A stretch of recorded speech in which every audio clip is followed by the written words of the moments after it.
Hello and welcome back to Perspectives, bringing you our daily dose of news and views covering the topics we hope are relevant to you. Today, we reveal how the Sikh community has been making its powerful voice heard either side of the Atlantic, from a local level all the way up to the United Nations. And more Indian troops pour into J&K. And of course, the big news from the US overnight, how this just may be the event that changes everything for the Sikh community. Well, joining me as always for Perspectives is our very own correspondent in Canada, James Cousineau. Good morning, James. Good day, Angus. I hope you had an amazing weekend, and welcome to our viewers. We love having you. Don't forget to like, share, and subscribe. Don't forget to share it with your friends and bring them on board for our journey together. Thanks for watching, and I'll send it back to you there, Angus. Indeed, thanks James. So James and I will together bring you our perspectives on the daily news affecting the Sikh community around the world. Of course, as usual, we will take a look at lots of your great comments. Thank you so much for all of those, which have been filling up the videos on a daily basis, so much appreciated. But let's kick off the show with James as always. James, what have you got for us this morning? Well, let's start off with some breaking news out of the United States. Vice President Kamala Harris looks like she may be the contender to go up against Donald Trump. Now, of course, she has been endorsed by Joe Biden, who has announced that he is stepping back from running for a second term. This has been suspected as coming. However, it has now officially been announced. This does not automatically put Kamala Harris on the ticket, though.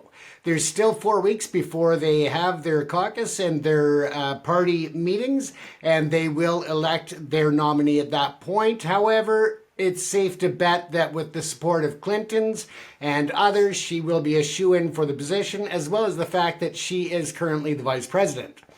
I just thought we'd take a quick peek as to some of the challenges that are going to be facing Kamala Harris as she moves towards running as the hopeful against Donald Trump. Now, Donald Trump has been speaking out on Truth Social about the disadvantage this puts his campaign at in terms of the fact that they now have to shift all of their energy and their focus onto Kamala instead of planning and, going against Trump. So with that, I think that both sides have some advantages, both sides have some disadvantages, but there's some things that we need to look at with Kamala that's going to set her back even further, I think, in some regards. Now, as much as people don't want to admit it, there is still a bias towards women and minorities in politics. Now, Kamala is an American citizen. She was born there. However, because she has her family and her ancestry back to India, it's going to be interesting to see the reaction of the voters. Now, hopefully the lead-in with President Obama several terms ago has lightened the concerns of those rednecks and others who may not want to vote for her. But at the same time, there's other concerns that need to be looked at as well. And so as you can see, she moved to she was born in the U.S., but her mother moved there when she was quite young, and she was a doctor. She was instrumental in cancer research and that's her mother I'm speaking of. So Kamala had very good upbringing and very good role models as parents. Now, let's take a look, though, from the Huffington Post. They put out a great list of concerns and things that Kamala will have to overcome. Now, I'm not going to go through it word for word, but I'll just briefly breeze over it, and you can take a look at the Huffington Post to find more detail.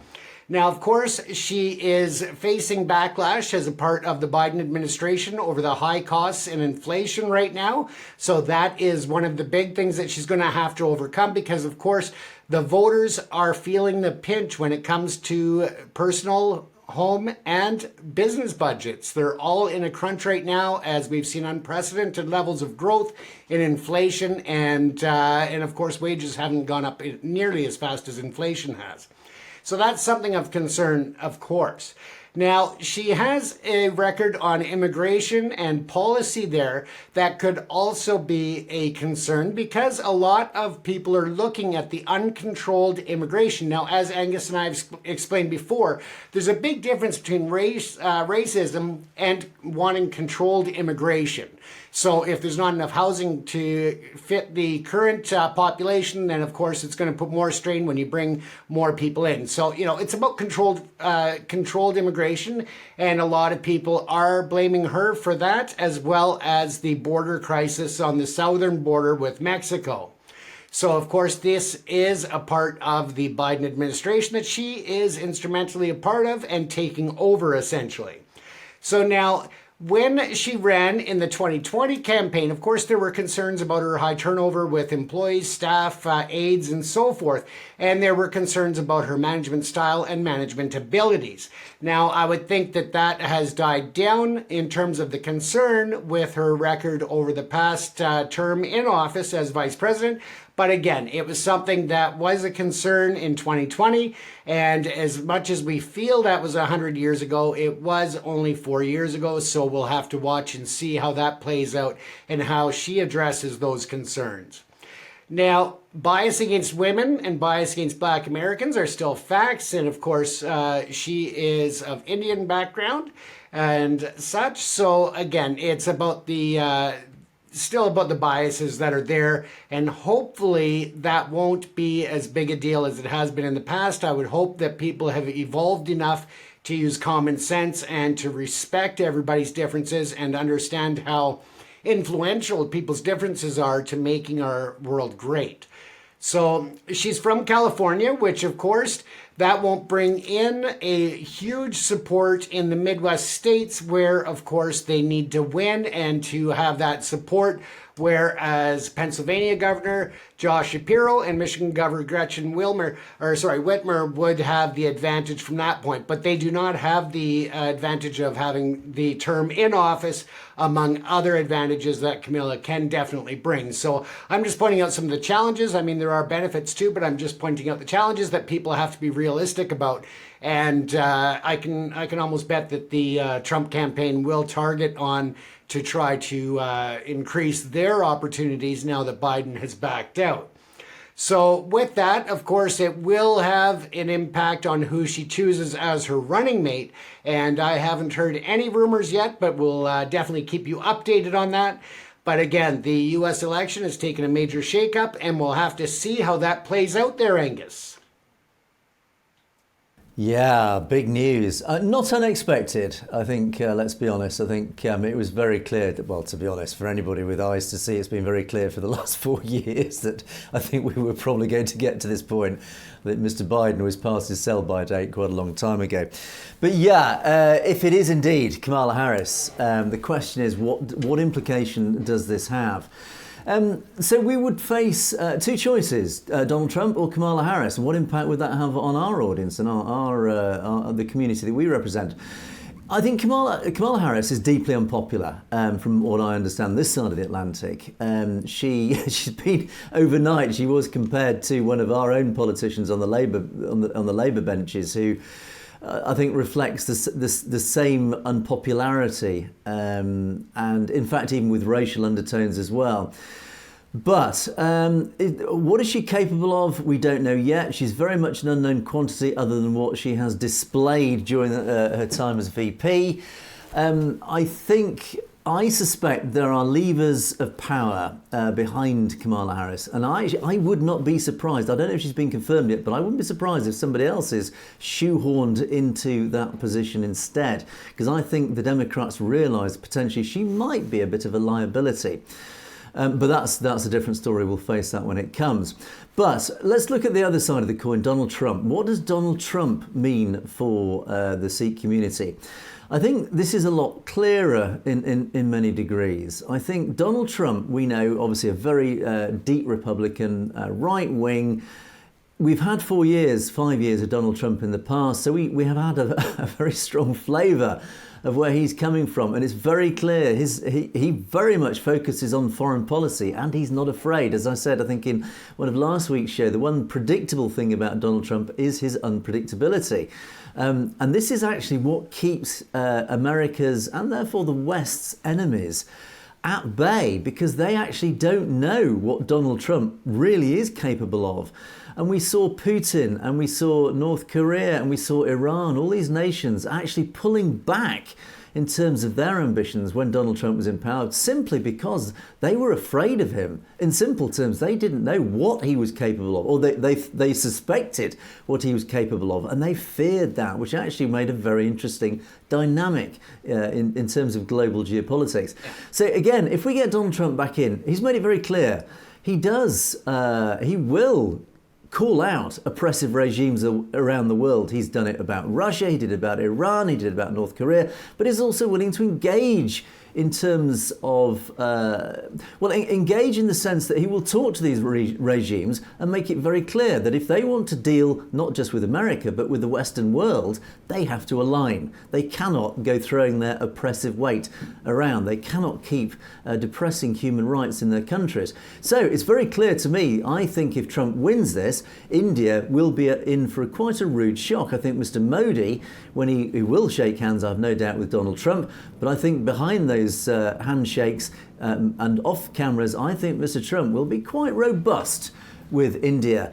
And I suspect, as I've said in the past, I think there are powerful voices in Mr. Trump's ears about Khalistan, about the Sikh community, and about what India has been doing to the Sikh community, particularly in the US, but of course in Canada and the US and Australia.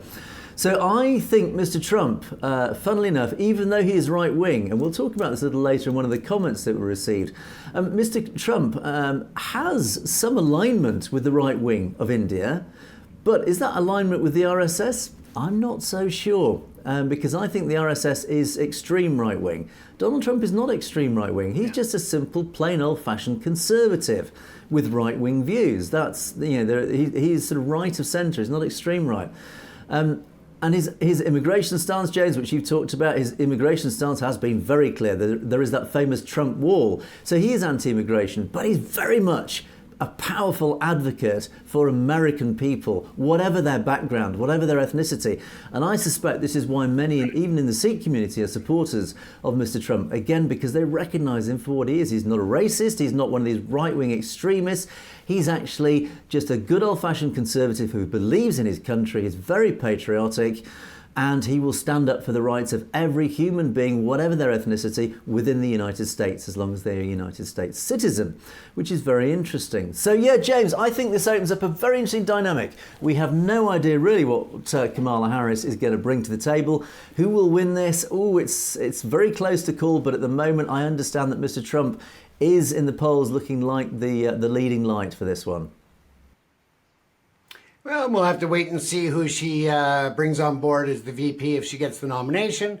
And of course, with, they're just months away from the polls there are a lot of complications that'll factor in if they were to bring someone besides Kamala Harris in when it comes to all of the money that's already been raised.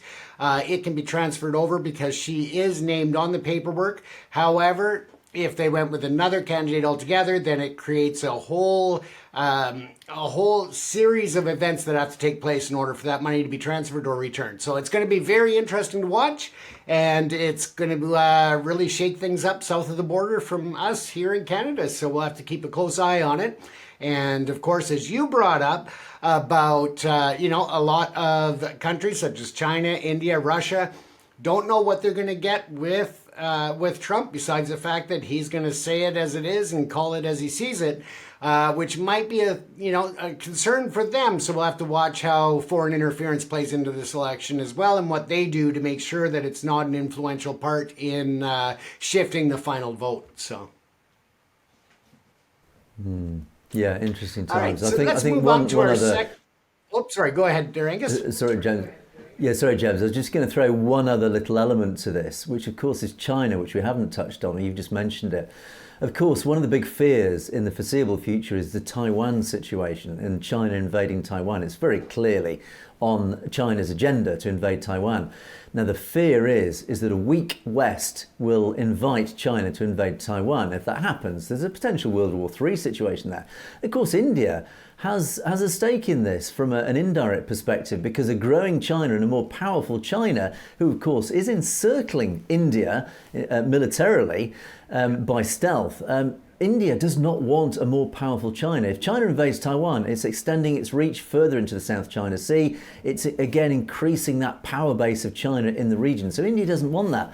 So it does actually, one of the advantages of Donald Trump is that, again, China fears Trump. And I think Xi Jinping is very wary of Donald Trump. And I suspect if Trump wins this, it's very unlikely that China will make that move towards Taiwan, which in turn serves Narendra Modi's interests. So again, it adds this weird dynamic of how is Narendra Modi? Narendra Modi needs Donald Trump on side. And he's only going to get Donald Trump on side if he meets Donald Trump's requirements. And as we said, I think Donald Trump's requirements are you lay off your minorities, you stop this human rights oppression, and you align further with the West. So yeah, interesting times, James, interesting times.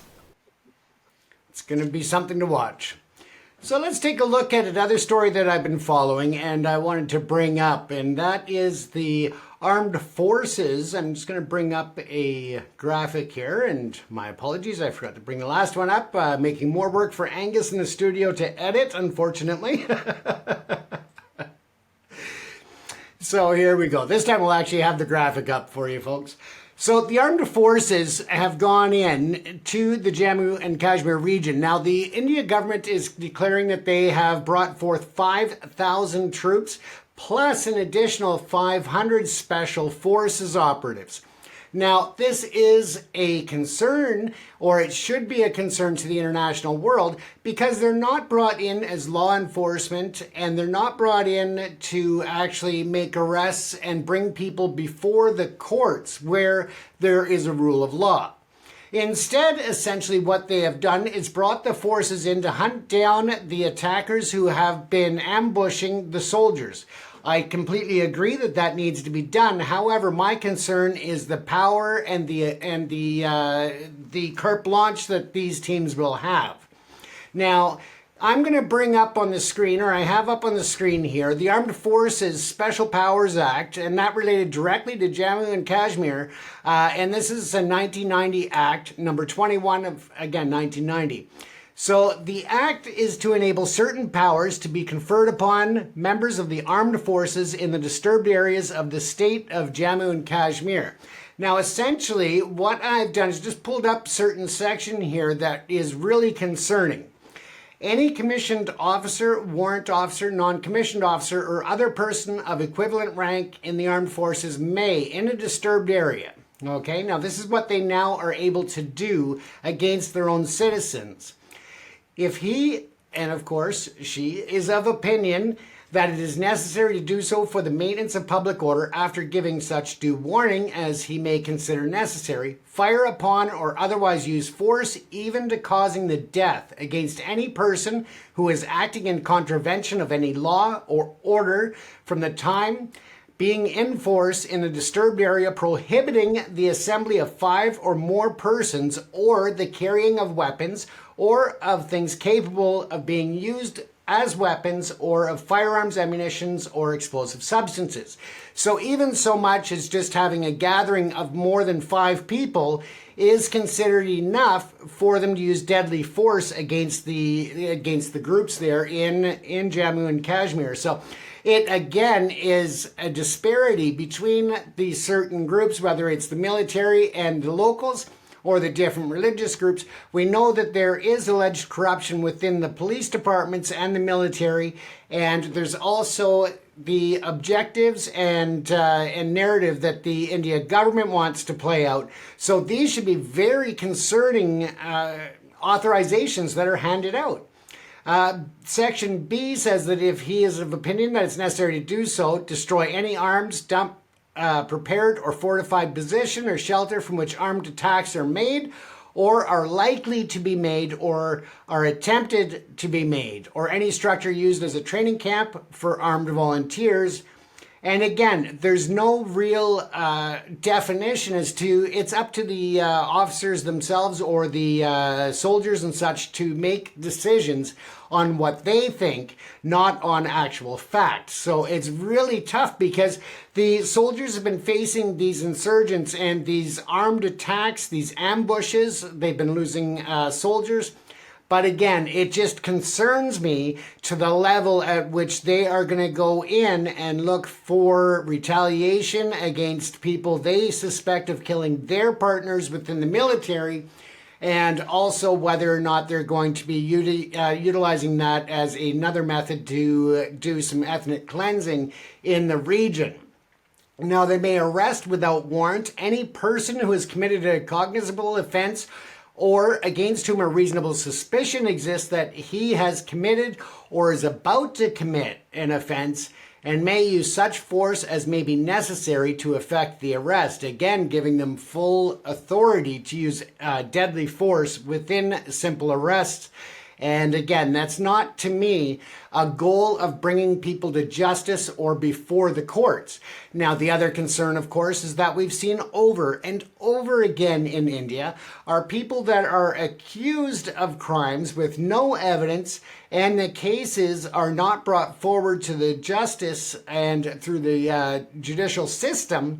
For years, people sit waiting for charges to actually be brought forward, and for them to appear within courts could be, just years upon years. So it's not like there is a due process in this for anyone who is suspected even by an individual within the armed forces or the special operations. So again, the power is my concern without any balance, and that should be a concern to everybody. With the human rights atrocities and the human rights record that the India government and their military has, again, it's something that I'm sure that Amnesty International and Human Rights Watch and other organizations are going to be paying close attention to, but it is one of very high concern. Furthermore, this act in itself was brought in 1990, so it shows the length of time at which this has been going on. It bubbles up, it settles down, but it's been an issue for decades and decades with no resolve. So I think that shows the priority of the government of India in resolving the territorial and regional issues that they are definitely, as a federal agency and a federal government, responsible to help to deal with. Instead, they are blaming it on Pakistan and accusing Pakistan of sending these militants in to attack the India government and ambush them. So it's really, they're claiming that it's inciting terrorism. They're promoting it, that Pakistan's sending in these people to promote and carry out acts of terrorism. So it's going to be very important for the international community to pay close attention to what's going on. And I'm just kind of skimming over the rest of it here, but you will be able to stop the screen and take a look at this, or again, you can just look it up online about the India government sending more troops and deploying them into that region. Number 7, I thought, was also an important issue, though, because protection of persons acting in good faith under this act. No prosecution, suit, or other legal proceedings shall be instituted except with the previous sanction of the central government against any person in respect of anything done or purported to be done in exercise of the powers conferred in this act. So again, there is no real penalty for those who act within the scope of the act, claiming that they thought, they felt, it's not based on evidence. So they can do what they want as long as they claim that it was under the act, then they're covered. So again, a lack of transparency, a lack of accountability creates just more chaos. So that was of particular concern to me. And once again, that was the Armed Forces Jammu and Kashmir Special Powers Act 1990, Act number 21 of 1990. So if you want to look that up online and get the full details, I encourage you to do so. But I also encourage you to watch what's going on in the region and make sure that wherever you are in the world, that you bring it up with your politicians as to the concerns of human rights and abuses that are bound to take place there. That's what I've got for you on that, Angus. I know that I'm thinking you have some thoughts to share with us on that, so we'd love to hear your perspective on it. Yeah, that's a really interesting thing that you found there, James. And it's actually, now reading it in black and white, it's actually quite shocking. But let's take a step back here. Let's look at it from a simplistic perspective. We have J&K, which has been a hotbed of militancy for decades. Many people have been killed. We know that Islamic insurgents have operated there. India, it forms part of India, albeit slightly disputed. But the Indian government is looking to try and contain that violence and bring peace to the region. Okay, also well and good. Now, the problem, of course, comes is it's not as simplistic as that. And clearly, the Indian government have treated this region with, I would say, well, it's given it special treatment on many levels.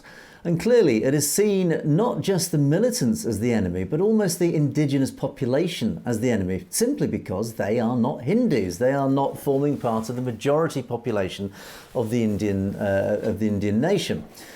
So, this legislation, there's a lot. Installing this sort of legislation, you would expect it to cover war situations of heightened war. And we would see it, for example, in the past in Northern Ireland, where we had terrorist activity going on a daily basis in Northern Ireland. That's one example I can use from a simple domestic example here in the UK.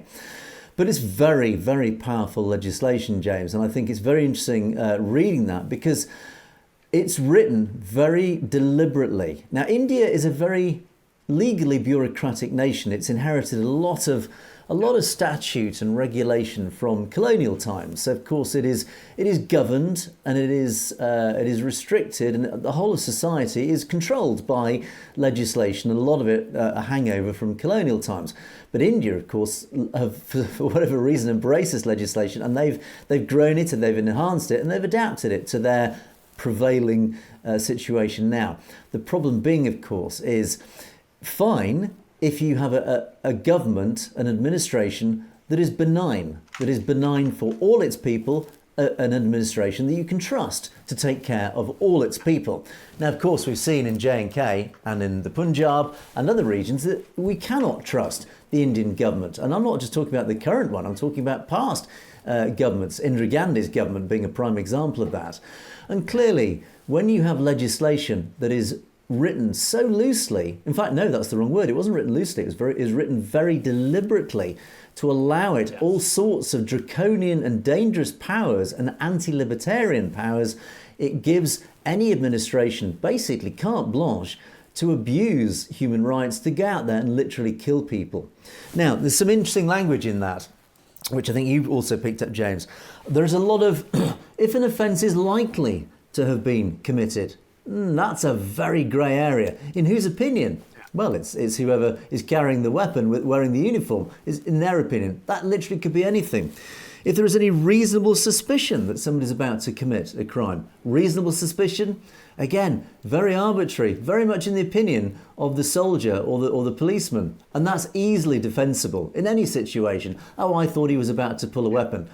It didn't matter, he didn't happen to have one. I thought he was about to pull one, so I shot him. Again, perfectly defensible from that legislation's point of view. And of course, James, as you pulled out, I think the most worrying part of all that legislation is that final clause 7, which is basically immunity. If any soldier or policeman enacts any part of this legislation, in other words, if they go out and shoot somebody on any reasonable suspicion, well, I thought he was about to give a crime, he is given complete immunity from any prosecution ever. Yeah. So basically, it gives complete carte blanche to a soldier or a policeman in that region to shoot anybody that basically takes their fancy. That's frightening. And knowing that they will never be held up in a court of law. They will never be held accountable for that. That is not just dangerous legislation. That is something from a banana republic. So yeah, it's frightening. And I think if we see this in the context of what's happening now, and certainly since 2019, when Narendra Modi and the BJP government basically ripped up the constitution, rubber stamped by the Supreme Court to pour in hundreds of thousands of Indian troops, again, armed with this dangerous legislation, they have got free rein to literally do anything that they want and not be held accountable for it. And we do know they swept into J&K, they locked up all the local politicians, they put them behind bars, without trial, just to remove all the local governance. They shut down anybody who complained about it, anybody who highlighted the oppression, the dangerous draconian tactics that they were using. So the newspapers were closed down, all the printed newspapers, all the journalists were basically rounded up and threatened or locked up, arrested and locked up if anybody spoke out against it. Again, this is something from a banana republic. It's terrifying. Now, again, if you trust the Indian regime and they are doing a job to drive out a simple militancy, fine, you could almost support that. But we do know it is more than that. We do know it is a deep oppression of basic human rights of innocent Muslims in that region and other ethnic minorities. So it's frightening, and it's very interesting that you brought that up, James, because that is the tool with which they are using, with which nobody has any way to fight back against that. It's written into their legislation. It's written into Indian legislation. There is nothing that anybody literally in J&K can do legally about this, because it's written into law. Unless that law is ever changed, which I cannot see it being changed in the foreseeable future, if you're an Indigenous resident of J&K, you better not speak out, because you can be shot and there is nothing that you can do about it or your family can do about it. So thank you for that, James. Very interesting. Absolutely. And with that, I mean, just a group of 5 people or more can be considered a threat. So do they automatically open fire? Again, with the human rights track records, that's definitely of concern to myself and should be to many others. Indeed. Okay, let's move on and let's cover my first story. So, we've mentioned in the introduction, I've talked about how the powerful voice of the Sikh community has been heard either side of the Atlantic. Well, over the last few days, the World Sikh Parliament has been lobbying the United Nations, particularly the United Nations Human Rights Committee. And the UNHRC, as it's called, has received a 26-page submission from the World Sikh Parliament. And this submission has been sent specifically to cover the International Covenant on Civil and Political Rights. And interestingly, the UNHRC have been holding this convention. And for the first time in 27 years, India has been hauled up in front of the committee to answer questions about its human rights record. And as part of the preparation for this interview, hopefully this interrogation, the World Sikh Parliament prepared this huge document, unsurprisingly contained pages and pages of evidence, and that's not been hard to find, let's face it. Lots and lots of evidence of India's oppression against its ethnic minorities. So after this event, the World Sikh Parliament released a press release. They launched a press release just to give a summary of what actually happened over that very interesting event. And I'll just pick parts of that press release out, just so you're aware of what happened. It is obviously written from the Sikh community's perspective, so it's quite emotive language, but it's great. So India's disreputable efforts to avoid an examination of its human rights record by the United Nations leading human rights experts came to an embarrassing end in Geneva this week. Over 20 years after it was due, the Human Rights Committee finally managed to review India's compliance with the provisions of the 1966 International Covenant on Civil and Political Rights, the ICCPR. The World Sikh Parliament members followed up with this powerful 24-page written submission. This was shortly before the Indian delegation was grilled by the HRC on their appalling record of systematic abuses. Now, the Sikhs provided compelling evidence of India's egregious breaches and how they had defined the Indo-Sikh conflict in the Punjab. And of course, in this submission, they called for robust United Nations intervention. And the Sikhs emphasised the need to hold India to account for denying the Sikh nation its right of self-determination. This formed a very large part of this, of course, that we've discussed in great detail. Of course, the right of self-determination is enshrined in Article 1 of the ICCPR, and the HRC rightly sees it as the bedrock on which all other human rights depend. Crucially, India has entered, and we've talked about this a lot, India's entered this formal reservation against it, claiming that it doesn't apply to nations held captive in Indian-held territory. The HRC once again during this week's encounter asked India to withdraw that reservation. Now, we talked about this quite a bit. This reservation is basically India's defence against the right for Khalistan or the Punjab's right to self-determination. They say they're using this legal defence to saying, well, no, it would threaten the territorial integrity of India as a nation if we give the Punjab its right to self-determination. Fine, that reservation stands, but there is a condition on that. That condition, as we have repeated on many occasions, that condition is that those people within that region are treated as equal. They are treated with fair human rights. They have a solid human rights record. And of course, that is not the case. And of course, as per this submission, pages and pages of evidence to prove that the human rights in the Punjab have been abused by the Indian government, which therefore means this reservation is invalid. So, of course, this has been brought up. Right. Now, the India's top diplomat in Geneva, Arindam Bagchi, brazenly refused the request to withdraw this reservation, making a mockery of his 32-member delegation's outlandish attempt to present India as a champion of human rights. And I laugh because it's laughable. And HRC members told the Indian delegation over and over that they were not interested in their pointless posturing about constitutional, statutory and institutional provisions that promise much and deliver little. Yeah, absolutely. And this again reflects many things that we've said about India, particularly Narendra Modi and the BJP, is they talk a good game. We are the world's largest democracy, but the evidence on the ground completely contradicts every part of that. And of course, the HRC have highlighted this fact. And this was an uncomfortable and embarrassing occasion for India's narrative creators. Basically, they've been told, unfortunately, we don't believe the nonsense that you're telling us. Now, interestingly, the Canadian expert on the committee, Marcia Cran, she's a senior human rights expert. She said that the HRC was, quote, deeply troubled by India's recently exposed transnational repression against Sikhs. And her request for assurances to end these illegal activities and to bring the perpetrators to justice were met with a simple assertion that these matters were, quote, under investigation. And no such assurances obviously were then given. And then finally, the Sikhs thanked the HRC and the many civil society organisations who've contributed to a review that eventually was held after an incredible 27 years of waiting. And of course, the World Sikh Parliament will maintain a dialogue with the HRC, which will shortly be issuing its concluding recommendations on India's lack of compliance with its ICCPR obligations.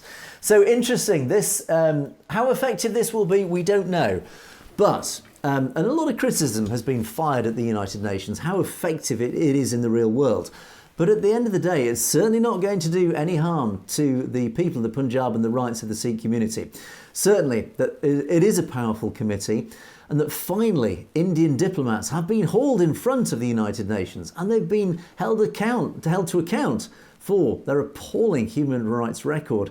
So finally, after 27 years, they've had to face a very uncomfortable committee hearing where, of course, they've been proclaiming their innocence, saying we are the greatest democracy in the world, we're the largest democracy in the world. Well, of course we respect the human rights of all Indian people, whatever their ethnicity. But in fact, the committee has thrown this straight back at them, saying, actually, you talk a good game, but the evidence contradicts everything that you are saying. So we will await the outcome of this committee. I think the conclusions could be very interesting. Now, what that will mean in practical terms, we don't know yet.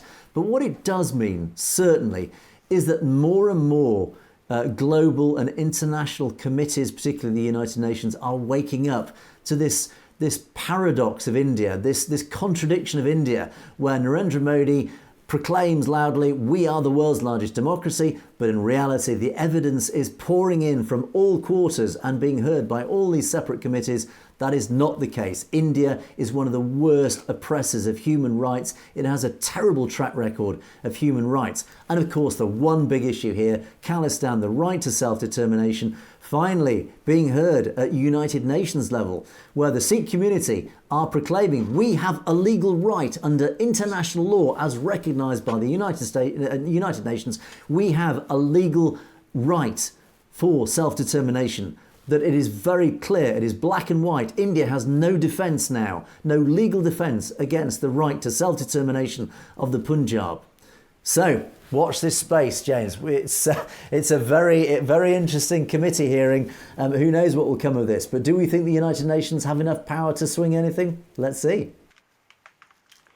I hate to say it, but I don't know that it's going to go far. I'm hoping that I'm wrong, but if history is anything, we've seen a lot of saber rattling and just a lot of paperwork and a lot of reports. But I want to see action, and that's what's really going to matter. And that's what's going to help not only the Sikh people, but the Muslims, the Christians, and the other minority groups throughout the country of India. And once again, I mean, a lot of people aren't aware of the extent and the extremism of human rights abuses there, because in a lot of the regions where it is most prevalent, they have internet blockages and information that is very controlled, and the narrative is set by the India government, not by the people and the citizens of those communities, to share with the world as an open and free democracy. Yeah, and I think it's important to point out that I think if Khalistan and any change in the Punjab is to happen, it would be very difficult for it to come internally because, of course, of the inability to operate, to even talk about Khalistan, purely because the BJP and the government are so oppressive. They will not tolerate any talk about Khalistan or any right to self-determination. We've seen what's happened to anybody who does that. So within the Punjab, people are too scared and intimidated to speak out, which in itself speaks volumes. What is important, though, the United Nations as a body, it's not very powerful on its own as a single body. It can make big pronouncements. But what is clear is that it does unite a lot of nations around the world. It's those constituent nations that actually make things happen. So, for example, the United States, which is a very powerful part of the United Nations, if the United States decides it wants to do something, it still needs to get a UN resolution. And the Iraq War is a prime example of this. If any major event globally is to happen, it always has to be approved, let's say, by the United Nations, because essentially the United Nations is the arbiter of international law. On its own, the United Nations is not very powerful. But to turn that on its head, every nation still needs approval from the United Nations to go ahead with any act that it wants to enact.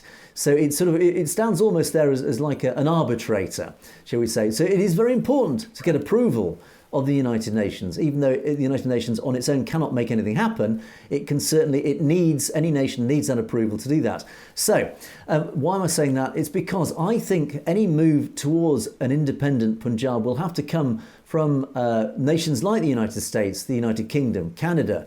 I think it will be the weight of the international community that will force India to allow that to happen. And in turn, that weight from these nations need to be approved by the United Nations. And that, it looks like to me, that tick has just been filled in that box. I think the United Nations is saying to the US and Canada and the UK, yes, we actually think under international law that the Punjab does have the right to self-determination. That's a very important box to tick, because it now means that if the US suddenly decides, and let's fast forward and Donald Trump becomes president and he thinks, yes, we need an independent Khalistan, it means now, he will say, does the United Nations approve? Yes.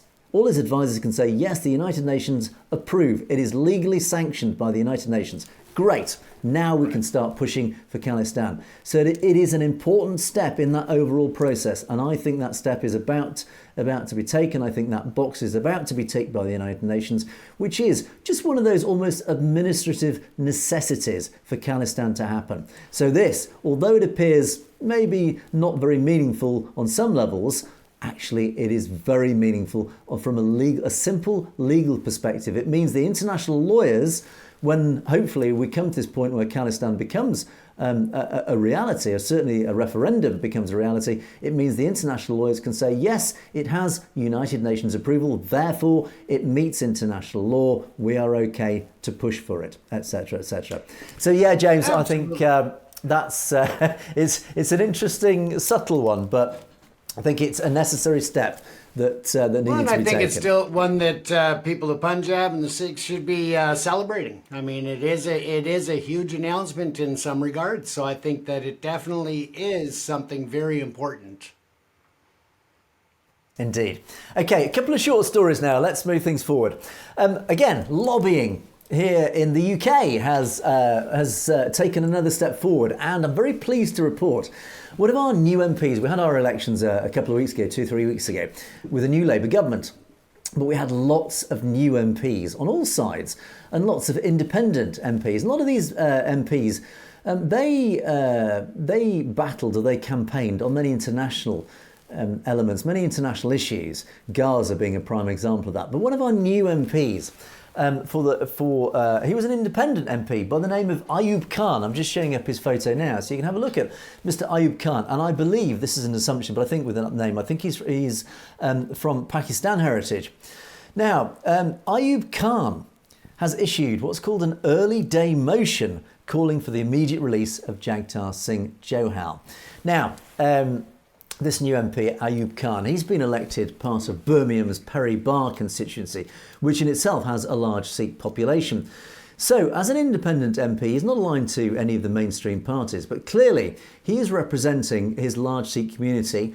But that in turn implies that his Sikh community have been lobbying him in turn about Jagtar Singh Johal, which is great news. Because this basically means, of course, Jaggi lost his powerful MP up in Dunbartonshire in Scotland recently. Those elections, the MP that had been representing his case unfortunately lost his seat in that last election, has been replaced by a new MP. We don't know yet how powerful his lobbying is going to be. But certainly here, and we're going 300 miles south now, so this MP has actually no constituency relationship to Jaggi, but he's taken up his banner, and this is fantastic. So, what does an early day motion mean? And for those people who are not aware of British politics, and in fact even people aware of British politics don't know what an early day motion. An early day motion is basically, it is an MP has the right to submit something, an issue that needs debating in Parliament, that should be raised in Parliament and that should be debated by all the MPs. And an early day motion is something that any MP can raise. They can write an early day motion. I'll read you what this early day motion is, so you understand what it's all about.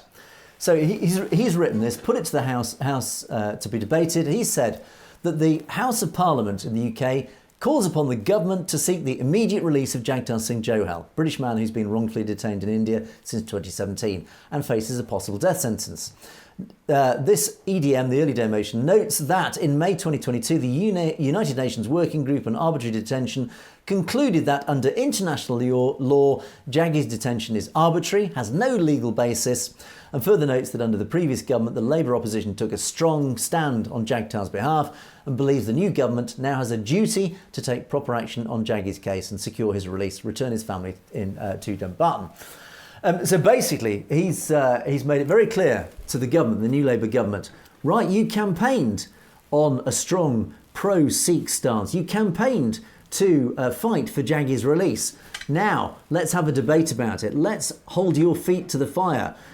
If you support what you've been campaigning for, if you genuinely feel that Jaggi, you should be fighting for Jaggi's rights, as you had promised, then we must have a proper debate in Parliament, and hopefully if that debate is held and then a motion is passed, that the British government therefore will fight for Jaggi's release on a proper legal basis, that the government will then be forced to approach India and demand that Jaggi is released. So far, it's all been very behind closed doors. It's been very diplomatic. It's been lots of soft language, and frankly, nothing has been done about it. Basically, nothing in the past since 2017 has been done about it. This, if successful, will force the British government to actually take action. It will be held accountable for its failure to do so. It will be held accountable if it fails to release Jaggi. So, if this succeeds, it could be a very powerful thing. Now, unfortunately, EDMs, early day motions, lots of these, I think 1,200 are released every year. So every MP has a right to write an EDM like this. Will it be taken up? We don't know. Only a handful actually ever reach parliamentary debate level. It depends how much support it gets. But this is very important, and I think even to our Sikh audience here in the UK, lobby your MP. it's very important that your local MP, whoever that may be, lobby them, write to them, email them, tell them they must support this early day motion, because the more signatures it achieves, the more chance it has of being debated. And once it gets debated, to me, it's a very clear-cut case. It's a black and white case. I have absolutely no doubt this motion will be passed, that I think every MP who has any moralistic stance will see this case for exactly what it is, and they will pass this motion. And that means the British government will be forced, absolutely black and white, will be forced to approach India and demand the release of Jaggi. So, write to your MP, lobby your MP, let's make this happen. James, this is people power again, lobbying from grassroots all the way up to MP level. I'm sure you see that in Canada too. Absolutely, and it's really good to see somebody taking up the cause here for Mr. Joe Hall and his family. Something I think they should maybe just toss out at Modi is the irony that he's refusing to send a British citizen home who is being held without any real cause or justification, while he's over in Russia negotiating the return of Indians who were basically smuggled into and trafficked into joining the Russian military. So here he wants respect of his citizens to be returned to India, while at the same time not respecting the rule of law in releasing British citizens back to Britain. So, that's my short take on that. Yeah, no, we must keep this pressure up from all sides, and I have no doubt everybody in the community is lobbying and pressuring as much as they can. We must keep this pressure up. Okay, my final story, let's whip through this because, again, time is marching on. This is an interesting little one. A little local newspaper in Slough, this is just west of London, that has a very large Sikh community. I'm fascinated by this because these are two local councillors. This is little local government level. But two local councillors, who are both Muslims, interestingly, two local councillors have raised the issue of transnational repression, and they have said they've raised this point that state intelligence agencies, Indian state intelligence agencies, their activities are affecting, of course, their local community in Slough.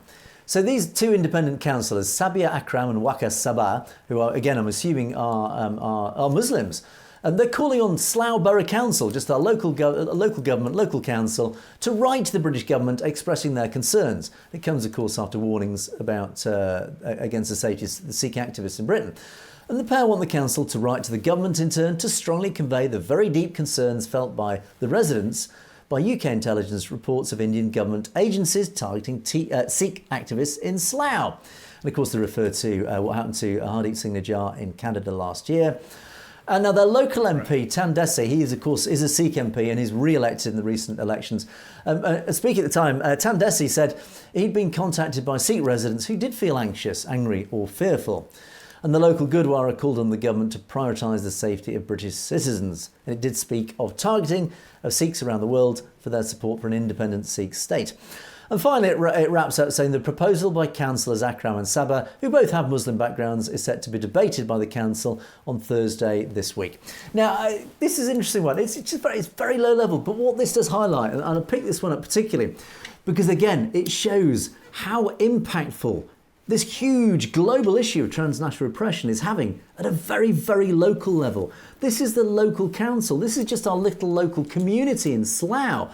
This is their local council being lobbied, importantly, by Muslim councillors. Bless the Muslims.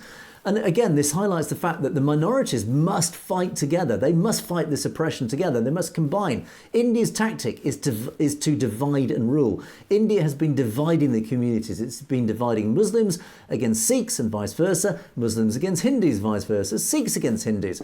It has this very divisive policy with a very clear agenda: divide the communities and therefore defeat the communities. But here we have a wonderful situation at a very local level on the ground. The two local Muslim councillors are standing up for Sikh rights in their area, and they're lobbying local government, who in turn they will debate it, who in turn will lobby national government. So again, this is people power. This is grassroots lobbying their local councillors, who in turn move up that tree up to governmental level. So the more people that lobby their local councillors, that lobby their local council, the more that pressure pushes upwards. This is how it works. So again, the message from all my stories today: keep lobbying, keep the pressure on. Let's keep these issues in the mind of every governmental level, because it doesn't matter what level it is, that pressure moves back up that tree and those voices are finally heard. The louder the voices are on the ground, the more that up at governmental level they hear these voices. So yeah, James, again, people power. We must keep this pressure up. Let's keep these voices from all the communities shouting upwards, because those voices will be heard by the government. And it's great news to see it happening even at local levels. The people are being heard, and that's important at all levels of politics. And keep in mind that a lot of the regional and federal politicians start out at a local level, so it really shows where the future can be in politics. So that's great. Yeah, so I was very pleased to see that story. I think that in that simple little local story, there's a larger story being written there. Okay, time rushing on. Let's rush through your many comments. And as always, I must pass on, James, and my thanks to each and every one of you who have commented. There's been loads and loads of lovely comments. Thank you so much for all those. We really do appreciate. All of them get read. All of them are appreciated. Even the rude ones. Thank you for those as well. We do appreciate all of them. Do keep them coming. It gives us lots to talk about, lots to think about. So, our show last week, B33263 said, "We so appreciate your channel and amazing content." Well, thank you, and we do appreciate your comments. "We are so proud of Harmeet Dillon." Absolutely right. That was, of course, Harmeet Dillon who addressed the Republican convention last week and gave her prayer at the opening of that convention. People who are really religious never make negative comments about other religions. This, of course, refers to those awful comments from the Christian fundamentalists, the Christian extremists. Unforgivable comments, James, weren't they? Appalling comments that we talked about last week. Some of them. Yeah, I mean, unforgivable. Well, I'm not going to dwell on it. We all know how we feel about them. So proud of Raj Singh. He, of course, is the first bench-appointed judge in California. Well done to him. The first Sikh to be appointed to the judge. A fabulous achievement. A great inspiration for anybody in the community. Sikhs always serve selflessly. Absolutely, they do. Seva, this wonderful concept of Sikhi. Amrit Singh, what did Churchill say regarding Indian leaders and Sikhs in his speech? Oh, this is a big story, which I will have to brush through very quickly because of time. Let me read you. Thank you for highlighting this, Amrit. This is fascinating. 1931. Sir Winston Churchill. So don't forget, this is before partition. Many years before partition. Many years even before the Second World War.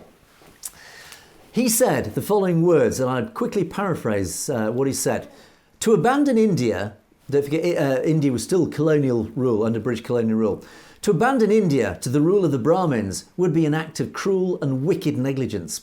It would shame forever those who bore its guilt. These Brahmins, who mouth and patter the principles of Western liberalism and pose as democrats, are the same Brahmins who deny the primary rights of existence to nearly 60 million of their own fellow countrymen, whom they call untouchable." Wow, what a reflection of modern day. Of course, he's referring to the caste system. "The Brahmins know well that they cannot defend themselves against the Muslims. The Hindus don't possess among their many virtues that of being a fighting race. The whole south of India is peopled with races incapable of self-defence. It's in the north alone that the fighting races dwell.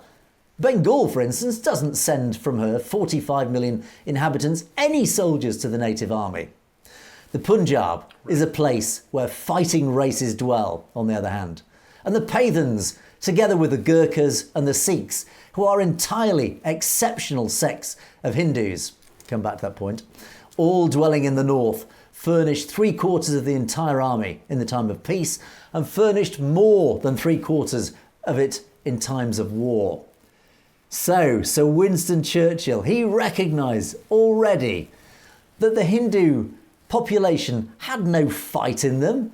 They were weak. They couldn't even defend themselves. He saw the Hindus basically, firstly, as a bunch, certainly the Brahmins, as a bunch of hypocrites. You want to rule India, and you claim that you reflect these democratic and wonderfully moralistic rights, but in fact, you treat your Dalits, your lower caste, with the most appalling treatment.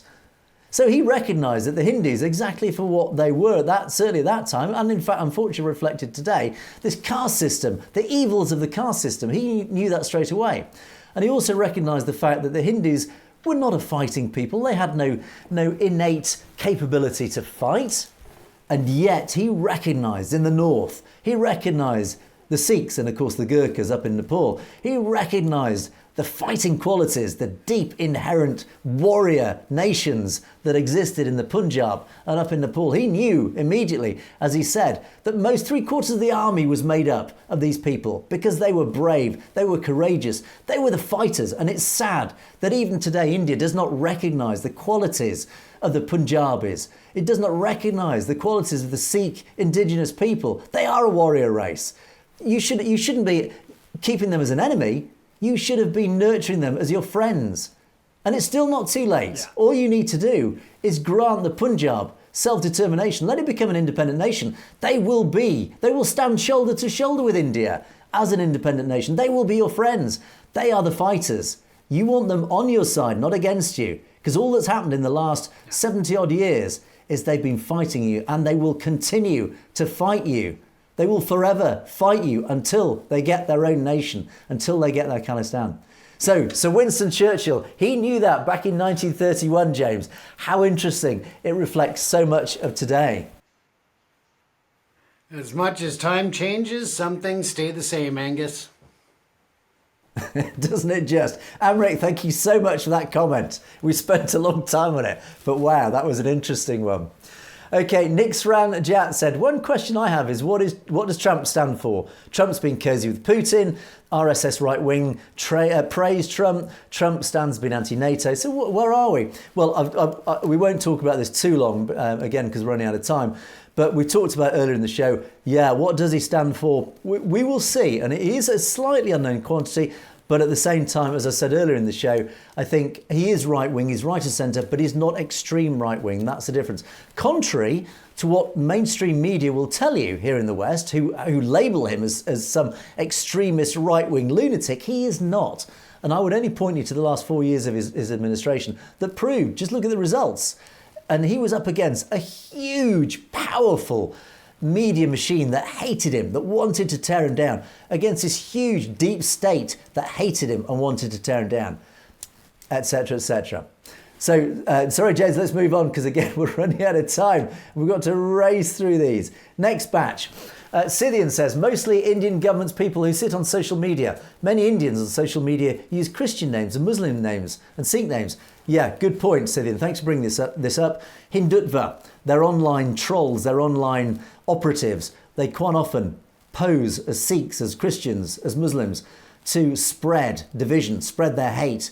I see it regularly in many forums that many of these clearly Hindutva people spread anti-Sikh propaganda pretending to be Sikhs. They're trying to sow division. It's very devious, isn't it, James? We see this in a lot of issues. Absolutely. And I mean, these days with social media, it's becoming more and more prominent where they have bots and others who are trying to influence whether it is youth against certain issues, whether it is political and so forth. So a lot of different groups are using that to really divide communities and divide countries. As people, we've got to take off the blinders and realize that you're being manipulated by some of this, some of these people that are out there. Yeah, devious tactics. And of course, I'm sure most of our audience are aware, when you're on social media, don't believe everything you read, particularly if it's coming from a source like another Sikh. And you think, strange. Probably because it's a Hindutva operative pretending to be a Sikh. I see it regularly. Cruella has just a quick question. Is Surinder still doing a show? I've not been able to find it. Yes, he is. He is doing his show on a regular basis. If you can't see it, it brings me on to my next set of comments.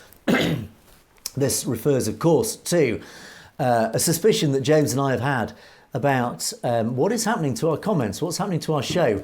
Why have numbers been down on some occasions? Why have some of our comments disappeared? Waman Singh has said, I stopped writing comments because they were being erased. Interesting. My first answer to that is please don't stop writing comments. Please keep trying, because clearly some are getting through, as indeed this one. So please don't stop trying. But do let us know. Let us know if you've written comments and they're not appearing. Let me know. Let us know, because we need to know. It is very clear that something's going on here. And Cruella again has said, I've noticed that the number of views have gone down. I don't think that people stop watching you guys, but some kind of shadowing is going on. Yeah, interesting. Very good point, this. I noticed on Sarah Adams' interview, she's a CIA analyst who was interviewed on a show recently, and we did a report on it.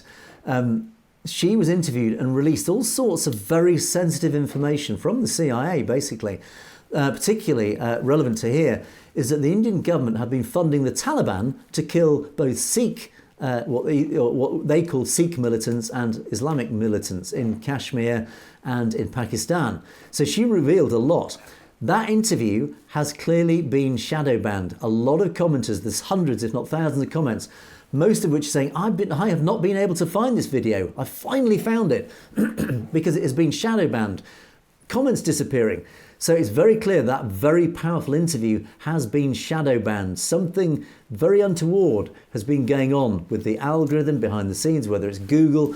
We understand that Google, a lot of Indians work at Google. A lot of Indians control YouTube. We know this for a fact.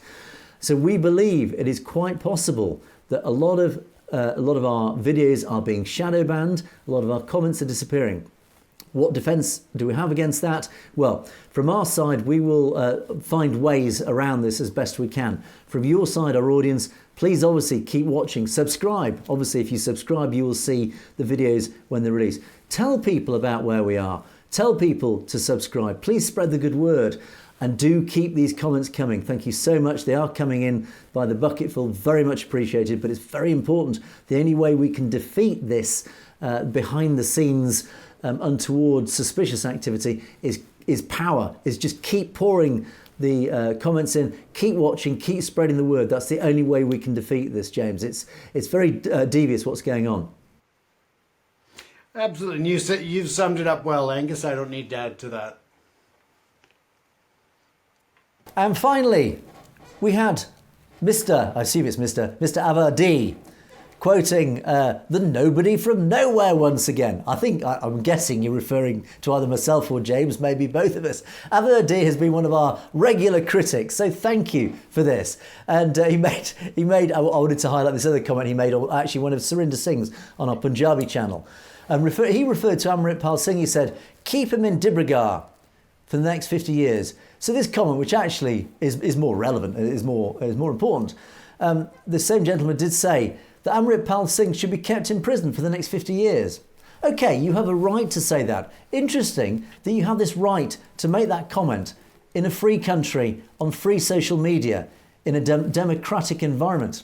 Now, if you were in India, and you probably are, if you were in India and you made this comment as a Sikh against maybe a Hindu, you'd be arrested. It's double standards.